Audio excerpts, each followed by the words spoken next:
My name is Emily. I'm 30 years old and I work at a company. This year, I got married to my husband Jake.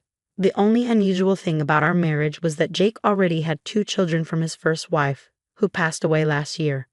His older son, Ethan, is 10 and his younger son, Noah, is 8. After marrying Jake, I suddenly became a mother to them.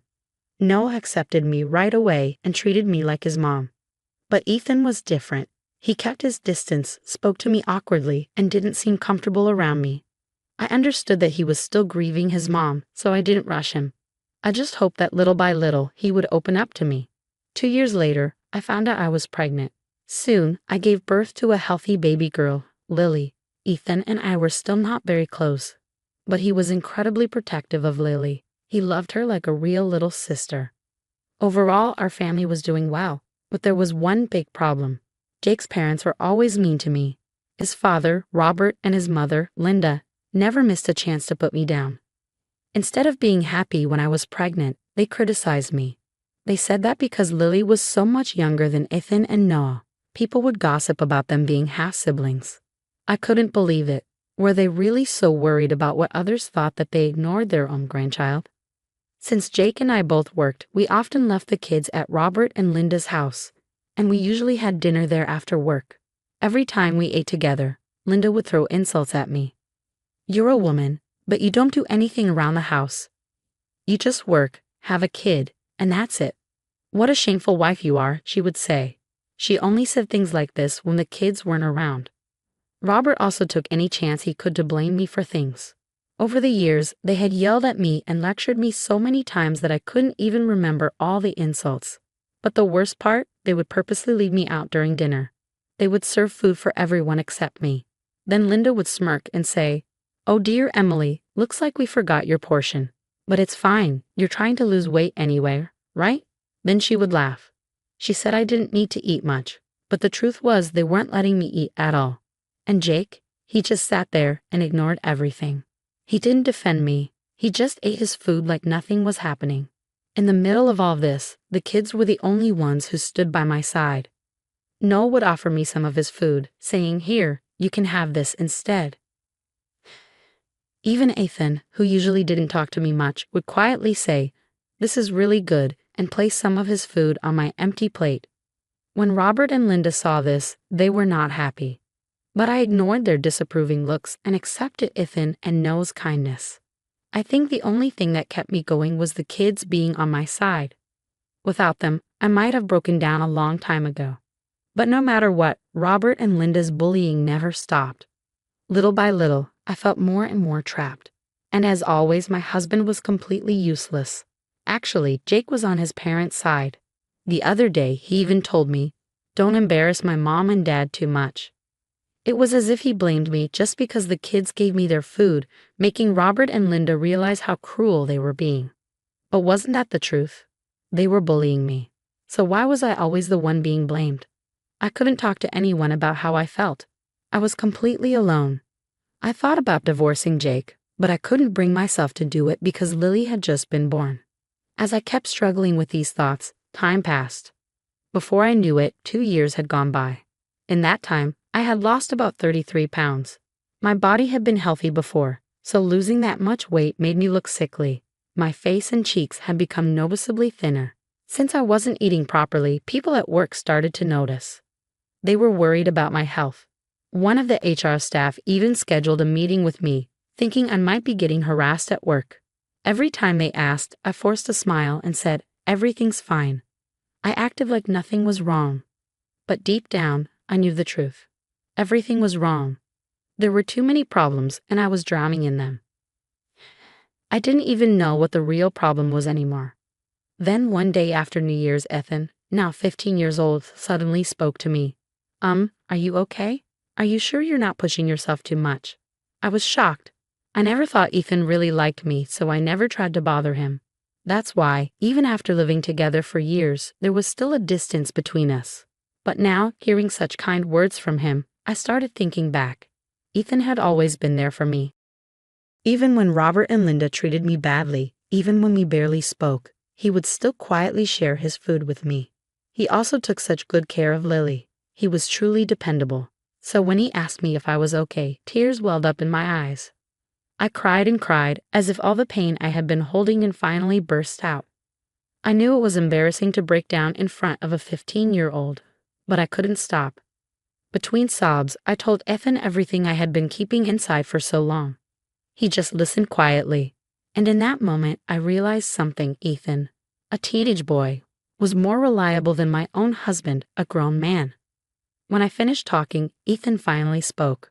"What do you want to do, Mom? Do you want to leave him?" I want a divorce," I admitted. "I just want to get away from him and his parents." "I think that would be the best thing for you, Mom. You've suffered enough." Hearing those words made me cry even more. But at the same time, I felt relieved. After talking to Ethan, I finally found the courage to ask Jake for a divorce. All I wanted was to take Lily and get far away from him and his awful parents. When Jake heard my decision, his face turned red with anger. He yelled at me, but in the end, he just snapped, "Fine. Do whatever you want. I don't care anymore," and signed the papers. We agreed that I would leave the house in a week so I could pack my things and Lily's. While I was busy packing, Ethan spoke to me again. "If it's possible, and if it's okay with you, could you take us with you?" I looked at him confused. "What do you mean?" "Well, actually." Then he told me something that broke my heart. That man burned all the photos of our mom that Noah and I treasured so much. Those were the only memories we had of her. He also never let us visit our grandparents on Mom's side. Even after she passed away, we still haven't been able to see them properly. Plus, we haven't even been allowed to visit our own mom's grave. Our grandparents have been wanting to see us, but that awful man keeps telling them not to come. He's keeping us away from our own family. I was completely shocked and speechless. Robert and Linda were terrible, but my husband was just as bad as them. I really wanted to take Ethan and Noah with me. When I told Ethan this, he looked relieved and even laughed a little. It was the first time I had ever seen his real, happy smile. "Thank you so much," he said. "And I'm really sorry for being so distant and cold toward you all these years." For the first time, I truly felt like his mother. Then Noah spoke up. "I want to go with you too, Mom." At that moment, I became more determined than ever to take them both with me. I contacted their mom's family and took Ethan and Noah to meet their grandparents. When their grandparents saw them after so many years, they burst into tears. They told me they had always worried about the boys and wanted to see them so badly. I explained that I was divorcing Jake and wanted to take Ethan and Noah with me. Their grandparents immediately agreed. Not only that, their aunts and uncles also offered to help me financially, knowing I'd soon be a single mother. It was the most generous offer I had ever received, so I accepted their help. Ethan and Noah were overjoyed. Now that they could finally see their grandparents whenever they wanted, they smiled in a way I had never seen before. A few days later, we had a big family meeting at Robert and Linda's house. For Lily's safety, I left her at my parents' house. Jake had a terrible temper, and I was afraid he might lash out and scare her when he got angry. When I told Robert and Linda about the divorce, they exploded in rage. They yelled horrible things at me. "What kind of wife and mother are you? I've never met anyone as awful as you. Do you think our son is just an ATM for you? I told Jake not to marry someone like you. I knew you were bad news from the start. You selfish, irresponsible woman. You should rot in hell. My God, I feel like I was tricked into letting my son marry you. I can't believe you turned out to be such a horrible woman. I feel like I've been scammed." How could they ignore all the terrible things they had done to me over the years and still have the nerve to say such things? I ignored the harsh words from Jake, Robert, and Linda and asked, "Am I getting custody of Lily?" I tried to keep the conversation going, but Robert and Linda clearly didn't like that their insults weren't affecting me. They said, "Yeah, take Lily with you," but it sounded like they didn't care at all. I guess they didn't want her because she was a girl, and girls aren't seen as important for their family legacy. All right then, that's it. You've packed your stuff, so get out. I'm glad someone like you will be gone from our house. That's when Ethan spoke up. I have something to say." What do you want?" "Ethan and I are leaving with Mom." "What? What are you talking about?"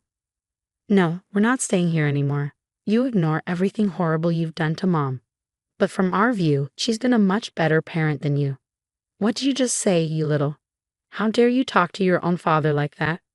You all need to just listen to me and obey. And that's exactly what I can't stand about you. Ethan said sharply.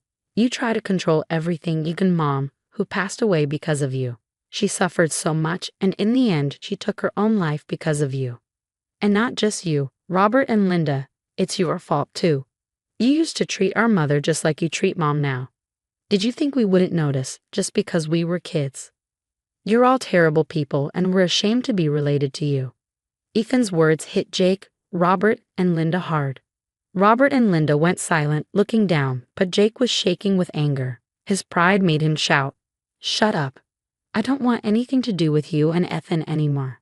Get out, all of you." Seeing Jake lose control didn't scare me anymore.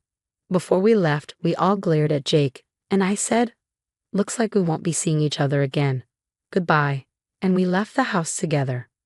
I still wanted to get what I could, so I hired a lawyer and filed for compensation for the emotional harm Jake, Robert, and Linda caused me, along with child support. After that, I moved into a new apartment with my dear Ethan, Noah, and Lily. Thanks to the support from Ethan and Noah's grandparents, aunts, and uncles, and the child support, we managed to settle into a nice apartment.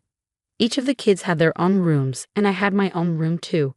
Being a single mom will come with its challenges, but with my sons and daughter by my side, we will face them as a family and get through it together. Thank you for watching till the end. Please subscribe to our channel. We hope to see you in the next video.